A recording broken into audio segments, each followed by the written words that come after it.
আরেকটা ম্যাথ দেখাচ্ছি।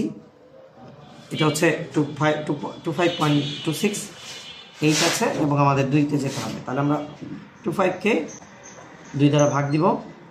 আমাদের 12 দোকানে 24, ভাগশেষ থাকে 1, 6 দোকানে 12, ভাগশেষ থাকে 0, 3 দোকানে 6, ভাগশেষ 0, 2 অক্ষে 2, ভাগশেষ 1, 2 যাবে না, 0 1। আমাদের নিয়ম অনুযায়ী নিচের থেকে উপরের দিকে কাউন্টিং করতে হবে।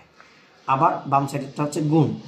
আমরা 2 দ্বারা গুণ করলে 6 দোকানে 12, 2 হাতে 1, 2 4 1 5, তাহলে 0.52। এটার সাথে আবার 2 গুণ দিলাম, 2 দোকানে 4, 5 দোকানে 10। আবার এই 1টা বাদ দিয়ে আমরা কাজ করবো, কারণ আমাদের তো বাম সাইডটা বাদ দিয়ে করতে হয়। আগেটা 0 ছিল তাই আমি ধরি নেই। তাহলে এটা হচ্ছে 0.08 এরকম। এখন দেখা যাচ্ছে এখানে 52, এখানে আবার কমতেছে, এবার আবার বাড়তেছে। আমাদের 3 বার করার পর বুঝতে পারবো আমাদের এখানে 0 আসবে কি আসবে না।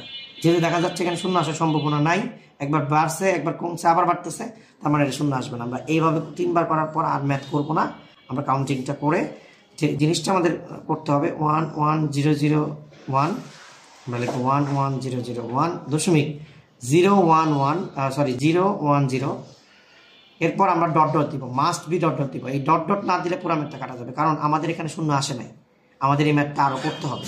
এইটাই এটা মিন করে যে ম্যাথগুলা আরও হবে, এই জন্য আমরা এখানে ডট ডট দিয়েছি।